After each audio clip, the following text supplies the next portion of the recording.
Bonjour, bonjour les amis.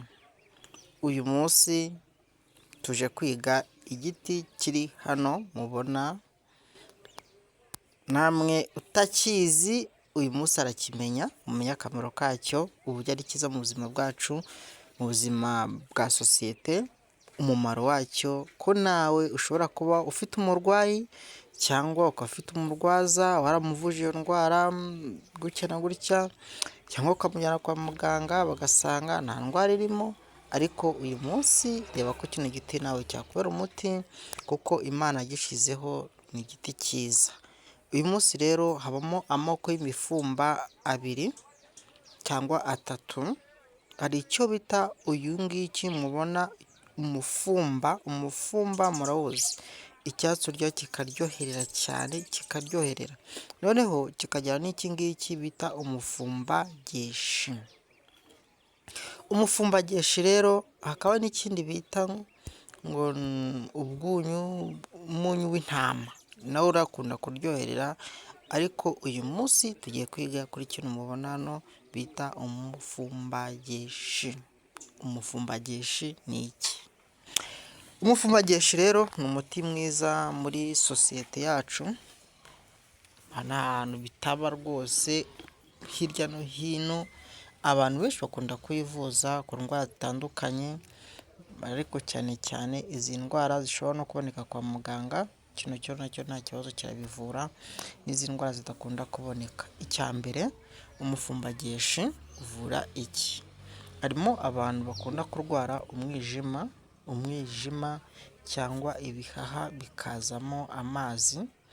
Rero umufumbageshi uko bawukoresha muri bantu bafite izo ndwara, uragenda ukaza kuri kino giti bita umufumbageshi, warangiza ukagitotora yano mababi, ariko zino ngingo zikunda kugira amakakama cyane afatira.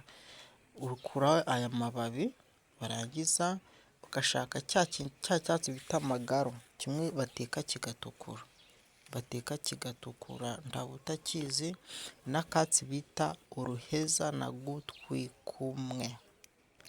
Abantu bakunda kurwara umwijima, bakunda kurwara ibihaha, bagasanga harimo amazi, uyu muti uzagufasha mu ubwo burwayi uzaba ufite. Buri munsi unywa agakombe kamwe, uko ugenda ukanywa, uyu muti uzagenda ugufasha muri ubwo buzima bwawe. Uyu muti rero umufumbageshi, nk'abantu bakunda kuzamura ibintu bimeze nk'ibisukari, isukari ikazamuka cyane, rimwe ugasanga yazamutse buri kanya ukabona kugenda yiyongera cyangwa isubira inyuma, uragenda ugafata icyo bita umufumbageshi n'umufumba n'igorogonzo. Igorogonzo hari utarize? Nyamara gufata iryo gorogonzo rero ryawe, ukagenda ukajya ubitekana, wateka ushobora guteka, uzagenda ufate uwo mukamato ubonye n'uwo muti bita igorogonzo n'icyo cyatsi bita rwihindura, none urangiza ugenda ufate litiro y'amazi, ubiteke birinduke, ariko ntuzarirwe unabisekura, nta kibazo. Noneho ujye unywa agatasi mu gitondo nimugoroba, umara iminsi 4 no kugera ku minsi 7, iyo ndwara yawe izaba igenda ivamo buhoro buhoro. Hariho none abantu bakunda kurwaza amatungo, inka, izo hene n'izo ntama, bikarwara cyane cyane inka ikunda kurwara ifumbi. Uyu muti ni mwiza ku fumbi z'inka rwose, ni mwiza cyane. Fata uyu muti, icyo bita uyu muti mubona twavuze, umufumbageshi, nurangiza ugende ushake icyo bita, wongeremo igitovu n'igicumucumu n'umuyoboro, noneho ugende ubitekane, ujye wuhira iyo nka yawe. Iyo fumbi si izavamo, nushaka n'ibyo bikatsi ujye unabikandisha aho ngaho yagiye ibyimba. Uyu muti rero uvura ibintu byinshi cyane, n'abantu bakunda kurwara nk'ibintu bibyimbisha inda, ukabona harimo imyuka mibi utapfa kumenya, fata iri umufumbageshi, nurangiza wongeremo indabo z'umusave cyangwa imizi y'imisave n'agati k'umuhanga. Uko ugenda unywa, ibyo byuka bibohereza mu nda yawe bizagenda bivamo buhoro buhoro. Umufumbageshi ukunda kuvura mu bintu bijyanye no kugira isereri cyane mu buzima bwa buri munsi. Iyo ufite isereri yawe ikaba idaturuka wenda nta yindi ndwara ufite, wenda zino ndwara zagiye zaduka ugasanga kwa muganga rero wenda ni kugutera icyo bita isereri, ikintu cya mbere kwa muganga ariko bati ujye unywa amazi menshi, uruhuke, urebe ko kubibona bitavamo neza. Uyu mufumbageshi ubona ni umufumba, nicyo bita umutobe, ukabitekana n'umutobe unagutwe kumwe n'ako katsi bita uruheza, byo ubikoresha iminsi 3 yonyine, isereri yawe igenda igabanyuka.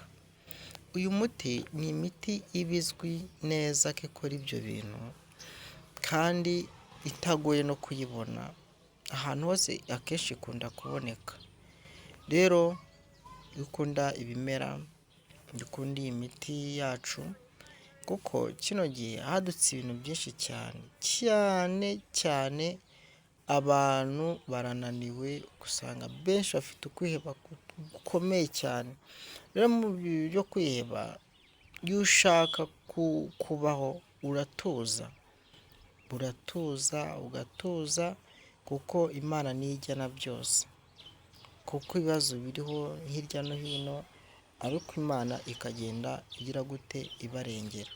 Umufumbageshi rero no kubitegana ukoraho, ufashe amababi y'imifumbageshi ugafata n'iy'umuhoko n'icyo bita ikirogora, wenda ukajya ugenda uhisiga umanura, ariko hariho abantu bakunda kurwara bakavuga ko barwaye imitsi itandukanye n'icyo bita ibitegano. Igihe ufite indwara yawe igenda yimukamuka, yaba ari mu maguru ukumva yimutse igeze mu kuguru, ivuye nko mu mano, cyangwa ikazamuka ukumva igeze nko ku matako, cyangwa ukumva igeze nko mu mugongo, cyangwa ukumva igeze nko mu nda, iyo ngo ntabwo aba ari umutsi. Ujye umenya ko ibyo ngibyo akenshi aba ari ibitegano baguhuhereye.